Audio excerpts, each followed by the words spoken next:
This is for everybody who has a willing spirit and a weak flesh.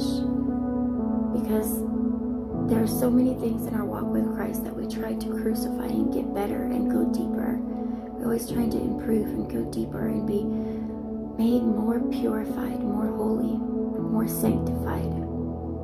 But I know the flesh gets in the way with that. And I know me personally, I struggle. Sometimes I struggle to do as good of a fast as I want to do. My flesh might want to go deeper, or my spirit may want to go deeper, but my flesh continues to stop me. And Jesus has an answer for this. When you're struggling, when you're stuck, and you can't get beyond your flesh, he sees that our spirits want to do this. But there's a blockage, there's a hindrance that came when the curse fell upon the land, back with Adam and Eve. But there's a way to overcome the curse. So in Mark, what is it? 14:37. Jesus is in the Garden of Gethsemane. He's praying. He says his soul is overwhelmed with sorrow to the point of death, and he tells the disciples to sit here and keep watch. And he begins to cry out to the Father, and he says, Abba, Father, everything is possible for you. Take this cup from me. So basically, the Lord maybe could have found another way to do this. I don't know. He says, everything is possible for you. Take this cup from me. Let's find another way. Nonetheless, not what I will, but what you will. He was obedient to the Father's will. And it is the Father's will that we crucify our flesh. So next, excuse my voice, I'm just waking up.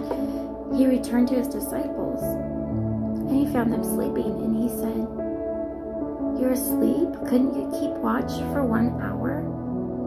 Watch and pray so that you will not fall into temptation. The spirit is willing, but the flesh is weak.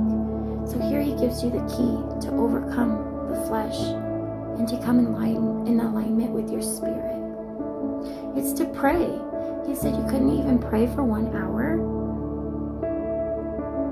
Pray so you don't fall into temptation, because he knew what was coming. This is when he was about to be betrayed and hauled off to be crucified. And when Peter denies him 3 times before the rooster crows, like he said he never would. But they were so heavy-eyed and tired, they slept instead of prayed. But if they would have stayed up and prayed, they would have overcome the flesh. They would have been in alignment with the Spirit and the will of God. So when we can't overcome temptation or our flesh, our spirits want to do it, but we just keep falling into weakness, we need to do more than just a quick prayer. He says you couldn't even pray for 1 hour. If you have your prayer language, pray in the Spirit. If you don't, just pray. Try praying for an hour and seeing the difference in your spirit, man, and the strength that you carry forth. Overcome that temptation and come into alignment with the will of God.